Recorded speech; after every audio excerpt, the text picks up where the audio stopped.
Hey extraordinary people, I'm Daniel and today we're going to talk about Hollywood Stargirl. So Hollywood Stargirl is a new Disney Plus original film. It's directed by Julia Hart and stars Grace VanderWaal as Stargirl, a high schooler who has recently moved to Los Angeles with her mother. Now this film is a sequel to the 2020 film Stargirl, which is based on the novel by Jerry Spinelli, but this film is not an adaptation of the novel's sequel, Love Stargirl. This is a completely different story.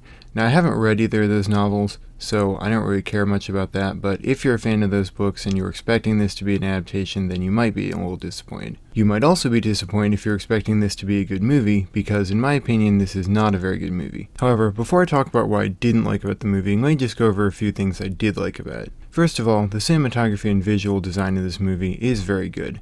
Secondly, Grace VanderWaal is very likable in this role and is a fantastic singer. There's one scene in particular where she sings the song Love and Mercy by Brian Wilson of the Beach Boys, and that was a very enjoyable scene. I really love that song and she does a great job singing it. The movie is also very light and optimistic, and if you're looking for something that's very simple and feel good, then you might enjoy this movie. However, I personally have a lot of problems with it. First of all, both films in the Stargirl series are basically the cinematic embodiment of the Manic, Pixie, Dream Girl trope. In case you don't know what that is, there's an amazing video by the channel The Take that I'll link in the description that basically breaks down what this trope is. But to summarize, a Manic Pixie Dream Girl is basically a female character who's quirky, optimistic, and basically just exists to make a male character feel better about themselves. Basically, a Manic Pixie Dream Girl is less a character of her own and more a prop in a male character's story. A Manic Pixie Dream Girl is really just there to help the male character become a better person and achieve his dreams, but she has little agency or goals of her own. Now the 2020 film Stargirl was basically a beat-for-beat formula of this trope, but this film wants you to think that it's rejecting that and trying something new. But the truth is, it really isn't. So there's a scene close to the beginning of the movie where Stargirl meets this boy who's trying to make his own movie. She asks him what it's about, and his summary of the plot is basically just a beat-for-beat formula of the Manic Pixie Dream Girl trope. Stargirl asks him if the female character is just a prop for the male character or her own character, and he's like, oh, of course she'll be her own character.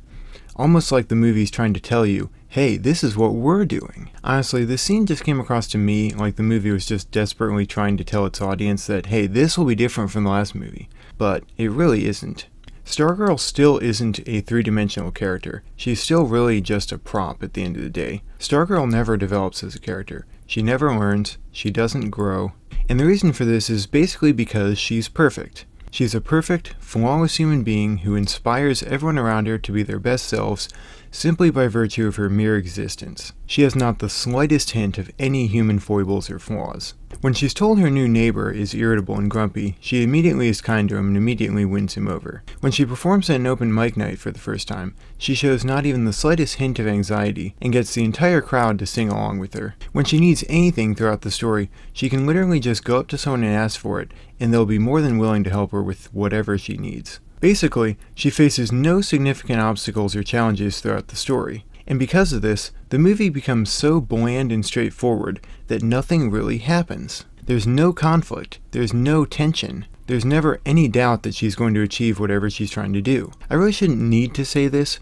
but apparently I do. Perfect characters are boring.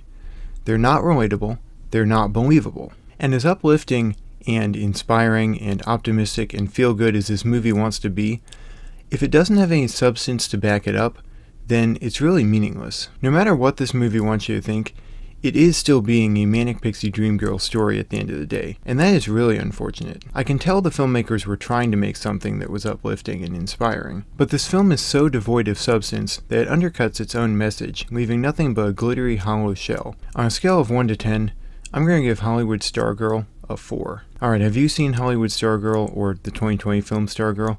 Let me know what you think about them down in the comments, and remember that you're extraordinary.